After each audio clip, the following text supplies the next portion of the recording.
Hello, friends, and welcome to Pod Return to the Waking Sands. We are a Final Fantasy XIV companion podcast where we explore the lore and story of Hydaelyn and beyond. My name is Jen, and I'm joined by my co-host and researcher. I'm Levi. Hello, Levi. Hello, Jen. Today we are starting on the second Coil of Bahamut. We're going to be doing the first three turns today, and then next time we'll be wrapping up turn 4 plus some extra business as well. First off, what happened last time, Jen? Last time we did the first coil. We call that the binding coil. I've always thought that all of them were binding coils. Like it's binding coil 1, binding coil 2, yeah. It's real weird. All it is that in the duty finder, it says binding coil for the first set, second for the second set, and final for the third set. Some very consistent naming. Of course. So within the end of the first coil, we find a super secret Allagan chamber that Alisae turned quote-unquote on, which opened up a whole other chamber. Chamber is underselling it, but this space was actually holding Bahamut's entire head. It looked like he was being either reconstructed or bound or both by these, coils. And further along in the chamber, we see Louisoix, and then further down the line, we see someone in, Garlean armor. Alisae is left feeling very confused about why he is still there, why he's not returning, who is the other person. We bail, and it's clear that there are further mysteries to uncover, and we need more people, because this is the whole thing. And that's where we're at. Cool. Mm-hmm. We pick up again at the Waking Sands. Alisae has arrived ahead of us, and Urianger reports that as we emerge from the binding coil, an etheric disturbance was observed, suggesting primal activity. It originated from Carteneau Flats, which is the impact point of Dalamud. Alisae wonders if that is where we found the dormant Bahamut's head down below, deep below Carteneau Flats. It's obvious these tunnels that we've been in so far travel for miles underground, so it could be that they converge underneath Carteneau. And it's likely that Bahamut will keep on regenerating, feeding off the land's ether until he is fully restored. But Alisae says that she will not give up, much like her grandfather. He's obviously been keeping watch over Bahamut these past 5 years. That's why we haven't seen him for so long. This is the denial Alisae phase right now. Right. Where he's still down here doing stuff. Yeah, he's doing very important business. And he just can't talk to me because he's so busy with his business. Right. Urianger is likewise skeptical. Maybe Alisae imagined seeing Louisoix. But no, our character saw him, and Alisae saw him, and it's definitely him, and he's doing great, and he's helping. But maybe we can uncover more of the mystery if we investigate other fragments of Dalamud, as there were 2 major fragments besides the first coil that impacted the Earth. So, Urianger says, cool, let's rally the Grand Companies to combat this potential threat, this potential realm-ending threat here. But Alisae says, no, we got this ourselves. And Alphinaud is busy with his politicking and alliances, so he's got it covered, probably. So I feel like here, Alisae is really trying to keep this for herself, honestly. Yes, it makes sense to maybe tell the neighbors that there's some deep shit going on, and maybe, be on guard for that. But she deliberately says, no, we don't want to involve the Grand Companies here, and I'm pretty sure it's because she wants to keep Alphinaud out of her business. She wants to do this herself without him stepping in to be his overbearing, kind of manipulative, controlling self.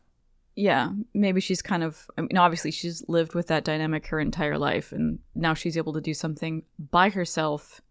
And also the fact that, Louisoix is very much wrapped in what's going on, so it feels completely fucking personal to her. She says that maybe if we can find the other 2 fragments of Dalamud, we will definitely find Louisoix, or at least figure out what is going on.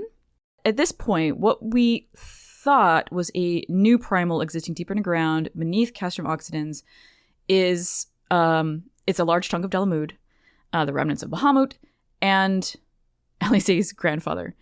And then so our findings were taken to Rambrose of the Soins of St. Coinoc. And in return, he offered his theory concerning the Allagan structure and entombing Bahamut. So Dalamud was constructed to gather the rays of the sun and then turn that bounty unto the crystal tower. They recognized Bahamut's abilities to manipulate energies of unimaginable magnitude. Therefore, they trapped him inside Dalamud as its living core. It's clear from what we've seen so far that there's no like Endangered Species Act going on in Allagan culture. You know, they see these beings with incredible abilities, and they will hesitate not at all to imprison them and keep them in this dead alive stasis to pull out, or use them as batteries, use them as foci, use them as like fucking grenades, whatever. So as advanced as they were, they're gross. So in addition, Rambrose continues. The devices we saw around the head of Bahamut are apparently called internment hulks of the Ragnarok class. These are the devices that are beaming energy into Bahamut, either containing or regenerating or whatever the primal's body. Correct. And these devices have two purposes. One is to act as binding coils. Mm-hmm. And they also are That's the name of the thing, Jen. Correct. Yes. Because we're in the binding coils, but only the first one. One of them is binding. The other ones are second, and the third one is final. Final. Anyway, hulks also are supposed to feed either to the prisoner. So these are actually, they're both containing and regenerating Bahamut. He can't die. He also can't live or escape. So, absolute living nightmare. Because our current theory about primals and their nature says that they require prayer to sustain them. So maybe these hulks are kind of simulating prayer energy. They're beaming prayer at him. Yeah. A simulated prayer, which is, the implications of that are tremendous. Yep. So we don't want that. Yeah. However, I mean, if they found a way to simulate prayer, like, holy shit, at the end of the day, we need to turn these things off. So we need to destroy them or turn them off, and then only then can Bahamut's form finally disperse into ether. So now we're on to try to find the other two fragments. Right. And there is like a time skip in here. You can come back, turn the quest in, and then get the new quest immediately. But there is an implied time skip, and back in the day, it was a patch cycle between the two coils. So during that downtime that happened back then, Urianger has scoured the land, he talked to Rambrose, and so on, to find the entrance to a second coil. This is the enormous hunk of Allagan tech that looms over North Shroud. We've seen this, I'm sure, running around the area. It is by that fucked up part in western North Shroud, where the ground is all sundered, and there are floating rocks and so on are charged with ethereal energy. Barren. That's just outside of Fallgourd Float. Yep. And you can see towering over that stuff, there is a big portion of a metal ring or something like that is just jutting out of the ground, and it probably terminates maybe a mile or so over the ground's surface. Just, again, like a shattered portion of some ring. Through the gaps in the ring's exterior, we can see ruptured power conduits. At this point, nobody has breached this structure. Though the Order of the Twin Adder at this point has constructed a path to the entrance. I've got some thoughts on this, because our hookup here is a nail. A nail? N-E-L or an NAL sounds most organic, I think. Okay. Who is a serpent lieutenant that's posted up in Fallgourd Float. At first, she seems very much like Jabroka in Wineport, our local contact for the First Coil. Right. But she all but says that she's abusing her privileges as a Grand Company member to do work for Alisae. So I wonder actually if she's actually more like a spy for Alisae than a person who joined the Grand Company and then Alisae tapped. Because she talks about just being like a private, but she's doing this recon. So it really feels like she's an infiltrator in a way. It's for, quote, good that she's doing this, but I don't think that she's on the up and up as far as her actual rank and her position go. You said she was a lieutenant? Private. Oh, okay. You said lieutenant at some point in there, and I'm like, no way. But yeah, she's entry level for sure. And, I don't know the stipulations of the contractual agreements when they sign up to be an Order of the Twin Adder member, or recruit or whatever. If they're allowed to take side gigs or... Oh, no, wait. She is a lieutenant, actually. Oh, she's deep in there then. NAL is a lieutenant. So it might be like this is something that has been a curiosity for her. And so she's, maybe kind of... When Alisae maybe was putting out feelers, maybe NAL approached her and was like, hey, I can help you I can feed you some information about this. Or at least get the Order of the Twin Adder to, make it accessible to you. I don't think so, actually, because we're sent on now to a private. This guy's the private. He was working for NAL, who is posted up at the base of the fragment. He's the one who has located a way onto this coil. This guy is not wearing Adder's colors whatsoever. He's just wearing like a green hooded tunic. We go talk to him, and he tells us to fuck off until we explain that we work for NAL.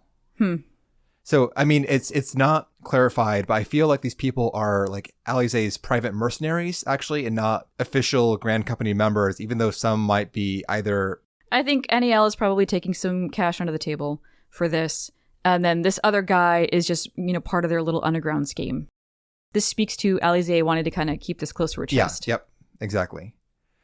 So the scout tells us that the Empire has not yet found this fragment. There are no Imperials here. It's just this group that are working to clear an inroad into the coil. The inroad, as it turns out, will be like onto the first chunk of Earth, but whatever. Anyway, the scout goes on to explain that the controls to the coil are probably located somewhere in the bottommost layer, past several layers of Allagan defenses. And Alisae is going to be arriving soon, so you saw the coil, good job, go back to Fallgourd Float. We do so, and we head back to see NAL, and she's like, okay, how'd your trip go? When up walks, at first I think Alisae, but no, it's actually Alphino, who just strolls up here to meddle and things. He's been kind of spying on this whole thing. He knows what we're up to. He knows why we're here. That's how he knew to find us here. And he's like, you know what, can I have a word? So now he kind of launches into a bit of a thing. God, these kids, they need to be in family therapy. Really, yeah. Though he would deny it, were Alisae present, her admiration of their grandfather exceeded even his own. I think that's becoming pretty apparent. So in service of her grandfather's memory, Alisae has pushed herself to the point of risking her life in pursuit of Eorzea's salvation. While that position is not entirely dissimilar to our own, the thing that worries Alphino the most is her fixation on their grandfather's shade, because he is completely fucking living in reality, and this is not their grandfather. This is a facsimile thereof. She cannot hope to find answers or purpose from a false representation of someone who is long dead. So he's worried that she's way too wrapped up emotionally in this, trying to free her grandfather from this prison. So when she releases Bahamut, Louisoix's obligations down there will be done, and he can come back to their house and live happily ever after. If only. So her greater purpose, and we know she has one, is being clouded by her desire to, quote unquote, save her grandfather. And he wants to make sure that while we're accompanying her on all of these adventures, that we're not further enabling these delusions. There's another layer here too, and this becomes a kind of like a sub-theme of this quest line. Alphino thinks that Alisae needs her, quote, own reason to fight. Because right now she is so enamored with her grandfather that she has borrowed his philosophy. And despite not really having, quote unquote, reasons to espouse it and to internalize it, she is still practicing what he preached. And Alphino believes that Alisae needs to come to her own awakening and find what motivates her as a person, not just what she thinks her grandfather would want. Correct. And when the time comes for the fate of the realm to rest on our shoulders, we all must have strong personal convictions. Of all the things one could say about Alisae, not having deep personal convictions isn't fucking one of them. Well, I think that might be you kind of borrowing your future impressions of her? Because So, right now we haven't seen her for shit You're until... right. So right now we just see her as someone who is like maybe being a little contrarian against what her brother is doing. Yeah. And she's found something that looks like her grandfather. She believes it's her grandfather, and that's the only thing that's motivating her to push forward in this moment. This quest line, though it is optional, this is really Alisae's core story. We need her to have the experiences in this quest line to become Alisae. The Alisae that we all know, this is where she finds herself. Yes. But yeah, so Alfino, it kind of asks us to just keep an eye on things and make sure she doesn't lose her mind. Oh, and also don't tell Alisae that he was here. Of course. Right. So message imparted, he leaves. And we have now unlocked the second coil. So let's get to it, Jen. Okay, so turn 1. Thank you to the players who joined us for this run. We did the whole second coil synced. Great job, everyone. This really steps up the difficulty compared to the first coil. And yeah, we did some good work here. It was really rough overall. Joining us were Borogoro, Violet Erveld, Farinay Pearsenia, Calidus Caddis, Raven Ghostpaw, and Chi Miyu. Thank you all once again. So, on now to the first turn.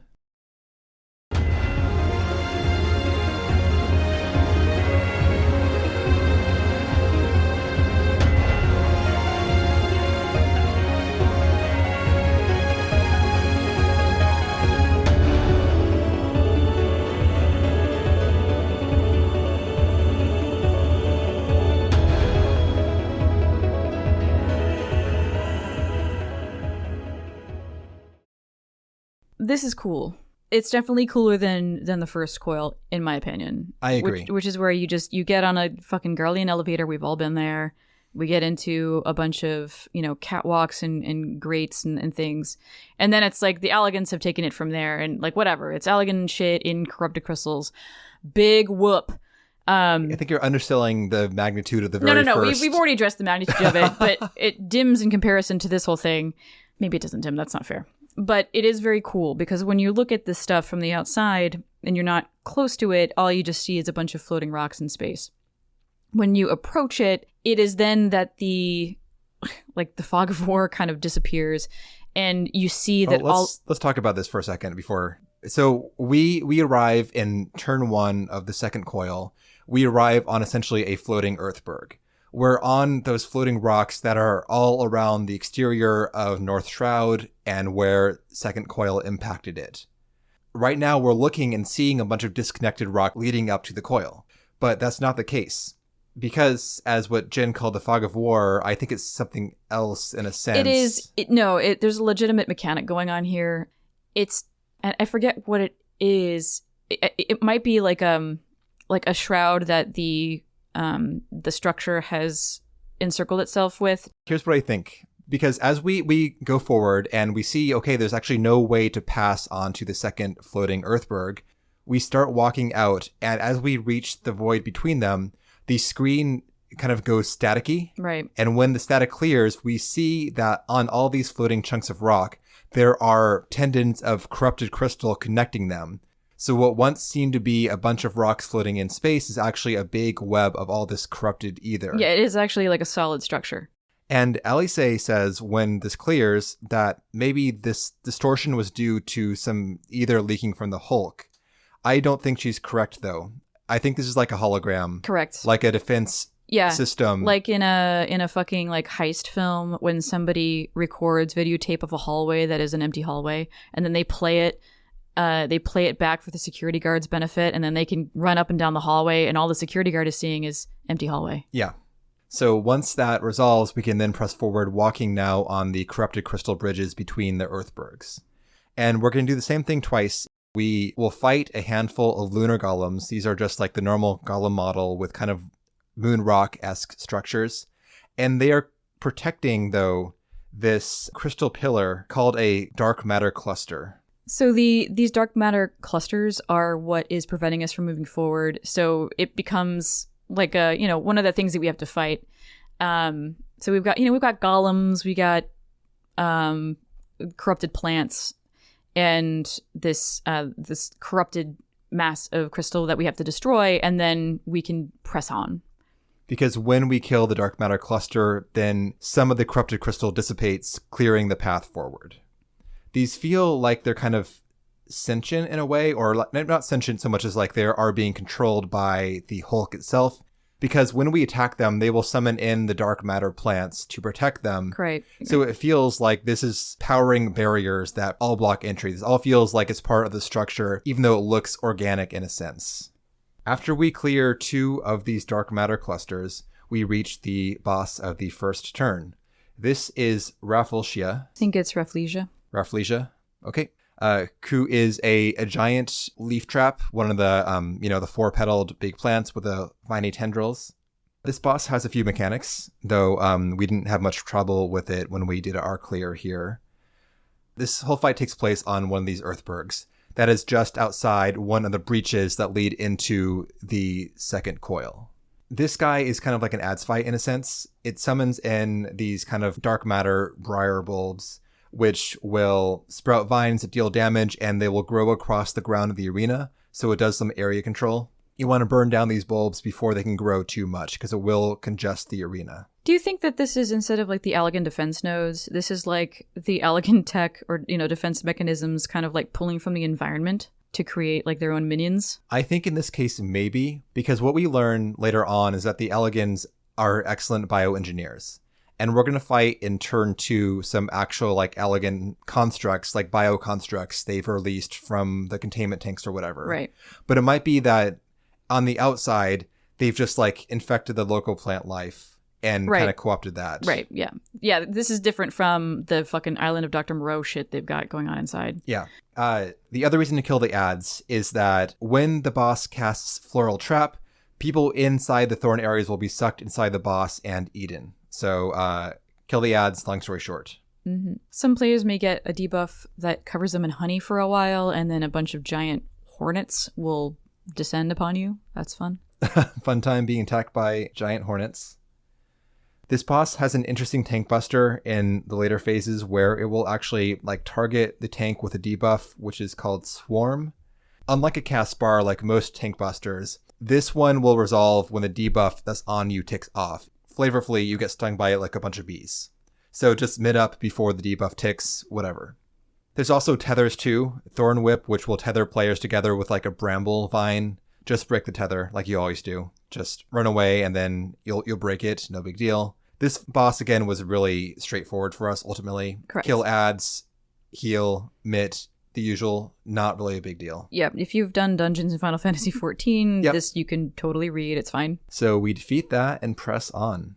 So now we're finally inside the fragment, or rather the Hulk, and now this is fully Allegan times. We look inside this area and it looks like we're on the wall of something. This whole place is at an odd angle compared to what the architecture is oriented at. We're clearly walking on something that is not meant to be at this precise angle. Right, because this fell from the skies and landed in a certain way. It's not going to be... You say that, but like in first turn, there was embedded in the corrupted crystal, a perfectly functioning pocket door too. So maybe that the self-writing technology was broken in this coil. Maybe it was too big or something, or Yeah. It was like it didn't need, like it already had created a very decent barrier. So like a little door in a hole of crystal, easy mode for Allegan defense shit. This is taken care of. Like we're not going to totally upend the entire fucking fragment, which is thousands of yalms big. They pick their battles. Sure. So we're now in this kind of techno hallway, though. It is like a blue-gray metal broken up by golden wall sections and gold conduit, everything lit by those same computery Allegan lights.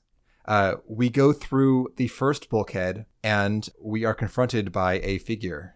Yeah, in front of us stands a man in very distinctive armor. This is the same person, thing, whatever we saw at the end of the first coil, where Louis Sois and this person were hanging out. This guy is wearing Magitech armor, and his helmet has a pair of inward curving horns. Very distinctive silhouette. Yeah, Alisae recognizes this armor. But the person who wore it died on the eve of the calamity. But, fuck it. That doesn't matter, because this is Nail Van Darnus. For those who haven't been briefed on Nail, he is the harbinger of the 7th Umbral Era, the one who called down the Red Moon Dalamud. We'll do a full recap next episode when we get more Nail business, but as a reminder though, this is the commander of the 7th Legion during the Eorzean invasion in the Final Fantasy 1.0 days. So we see him as Nail Van Darnus. He's wearing the shit, whatever. But when he's addressed as that name, he doesn't recognize it and asks that we not speak it inside this sacred place. The quote-unquote one true deity has given him the name Nail Deus Darnus. The one true deity being Bahamut. When Alisae calls out Nail, he acts confused for a moment and then says no. That was the name of a fool who perished on the eve of the promised Age of Glory. Okay. And if we fuck with Bahamut and his children within this place, we will answer to him. Then he gets all like dramatic with it and he falls backwards off the platform into a new chamber that just opened up behind him and disappears. Disappearing into nothingness. How many movies have we seen with this maneuver? A lot. But, you know, he can have his moment. That's fine. So we press on now, and we jump down to a floating upside-down pyramid with a flat surface. And we're now going to be on this like floating elevator platform, flying through the interior of the coil. We will be whisked up through the coil, following the curvature of the interior. And this essentially is like another elevator fight right here, but we are treated to this kind of spectacle of all the inner workings of this giant device. And we keep going between sectors. I believe we skipped Sector 4, as was called out during our run earlier on. Not sure why. Maybe Sector 4 lost its monsters. The containment tanks failed, so nothing comes out.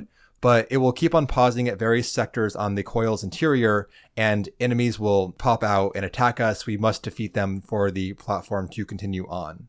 It's like Willy Wonka's Great Glass Elevator. It's moving in all sorts of weird directions, yep, and then popping in with stuff. It's really cool. This segment is very visually impressive.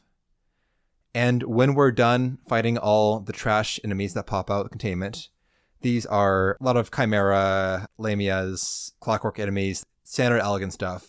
Once we finish with them, the platform terminates at the upper end of the shattered coil. So we're now at like the very peak of the structure. We've gone up, not down. And we can see now the horizon, the cloud cover over the North Shroud, looking out from the shattered upper segment of the coil. This is the bioweapon storage area, and they have one last bioweapon for us before we're able to press on. So we step onto a round gold platform and are greeted by Melusine, who is a bioengineered Lamia, or snake woman. And unlike most Lamia enemies, she has actual snake hair, more like a Medusa, for being finicky. Yeah, this is like the Greek mythology portion of the coil. Just Precisely. as far as monsters go. We got Cyclops, we got Medusas. Yep. There we go. This fight is very much like the 8th fight in the current raid series, because this uses the exact same gaze mechanics as the snakes do in that fight. So that is like the main gimmick here. If you get that down, you're good to go. So a few things to watch out for. 1, she will cast Cursed Voice. Cursed Voice hits 3 random players with a debuff that when it expires, they will gaze in a cone outward from them a petrifying ray. Any players caught in this will be petrified, and it's going to suck. You'll be tied up immobile for like 10 seconds. What you want to do is you want to point this ray at these Cyclops as they'll be spawning in. They're called Renauds. Sure, that. Yeah. If you do, that will petrify the Cyclops, and they will become like a stone barrier for the other mechanic. The other stone mechanic called Cursed Shriek. This targets one character. That character will get a debuff on them that looks like a orange circle. When that debuff expires, all players in their line of sight will be petrified. So the person with the Cursed Shriek debuff must go behind the Cyclops that's petrified, and that will block the gaze that emanates out from them. Right. Yeah. It's just like hiding behind a boulder. Though in our fight, we had a few slip-ups with that, where someone accidentally killed the Cyclops early or whatever. And so we had a couple times when the full party got petrified. It was very tense watching like things wail on our characters, hoping the debuff ticked off before we wipe. Yeah. It's a fun one, though. Beyond that, though, there's a lot of adds in the fight. A lot of little lamias that join in the fight. Off-tank grabs those, burn them down as quickly as possible. If, though, you're petrified and these things spawn in, they will add up very quickly. Yeah, I think it at every point in the fight, somebody was petrified in some capacity. Yeah, it's rough, but we got through it. Got the clear. Yeah. And we press on.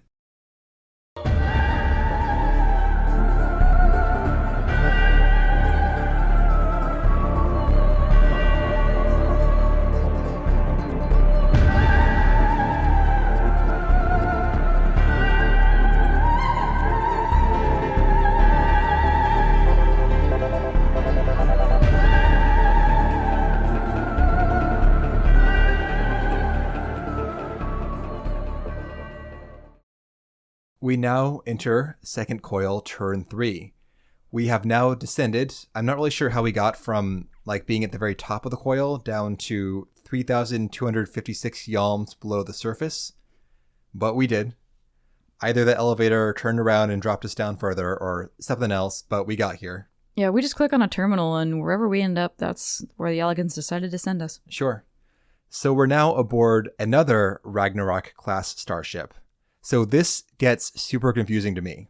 As we enter, we get a brief cutscene with Alisae remarking that the Elegans excelled in the creation of chimerical beasts, and the red moon teemed with 1,000 fantastical monstrosities. These may be the children that Nail spoke of, possibly. We're not sure yet. Back now to that Ragnarok class starship. So in the Binding Coil, we were aboard a fallen starship called the Ragnarok. This is definitely the name of that ship because it's written in italics in the duty finder. That's about as objective of a source as you can get. But also the internment hulks, the coils we're in, these are also Ragnarok class internment hulks. And now the starship we're in during the second coil is a Ragnarok class starship. So maybe the internment hulk is also a starship. It's weird because the duty finder here says we're inside a starship too, but is it different than the spaceship called the Ragnarok we were in last time or not? There's a lot of Ragnaroks going around here. They got to pick a different word for something or not name the ship. Right. The classification of a bunch of shit. Yeah, too. There's like a unique title for a particular vessel versus using that term for an entire class of equipment, which could also include vessels or weapons or, whatever.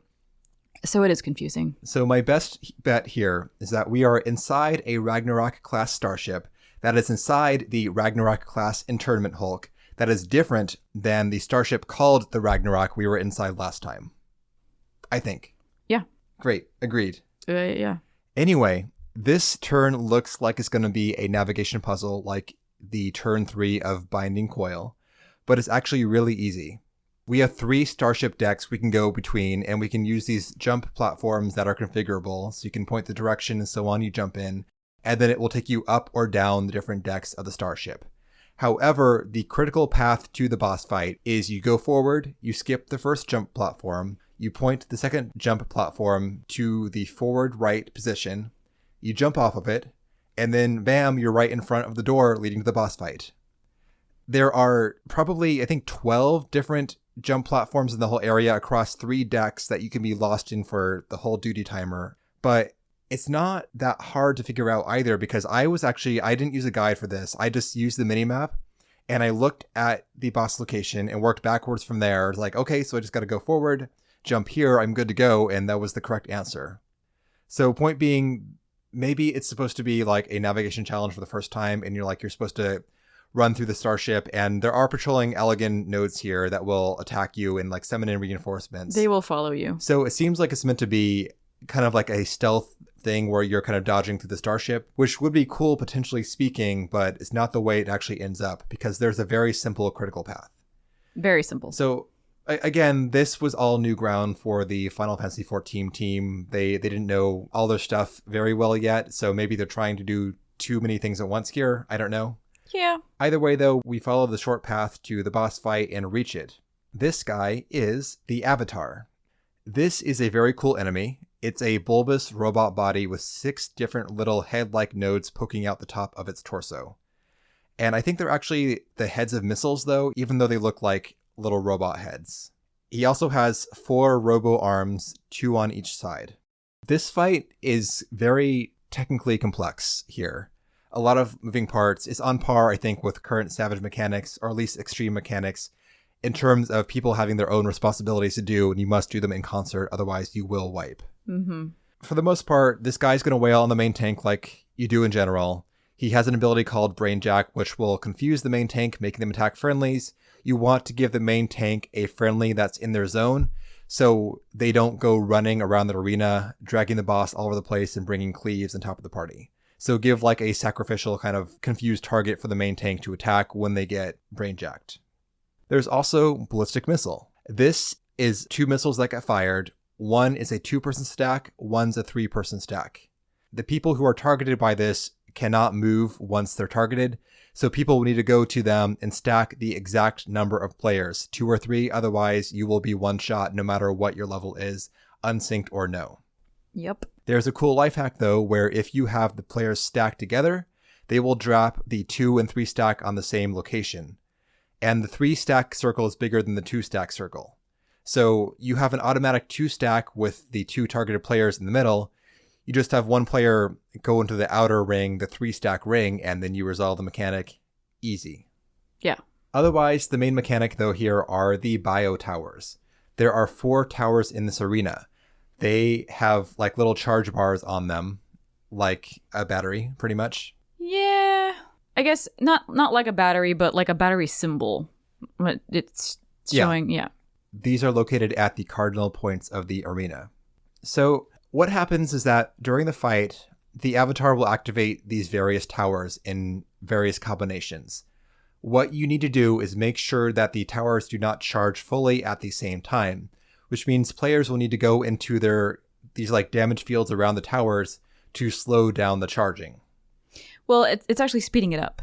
Oh, excuse me. The towers are going to have, I think, 5 steps. So there's going to be a couple that will materialize and they will start to light up. And like each segment of the column will gradually, increase, and they're going to do it at the same rate. But that's bad because if both columns achieve full power at the same time, then it's a wipe. So what you have to do is speed up one of them so it goes off before the other, so they don't get to have that synergy. So when y'all need to agree on a tower to pick, a couple people need to go in there to speed up its charge so that it goes off before the other. Even when spaced out correctly, the towers all have an ability that happens when they resolve. 2 of them do raid wides, whatever. One of them summons in a dreadnought. This is the big, bulky steampunk like a clockwork, robot. yeah. Yeah. One tower spawns in landmines. These are places in the arena that hidden little mines appear. What you need to do counterintuitively is that you need to actually detonate the mines yourself. Like you want to walk on the landmines, because if you don't set them off prematurely, when they go off, they will do tons of damage. So maybe they're charging up themselves and you got to do like the partial charge before they do the full charge. I don't know. Anyway, the off tank should run around and they should trip the landmines before they go off. If you do all that, you're golden. Avatar defeated. And I think that's where we'll leave off for this episode. Next time, we'll be wrapping up the second coil.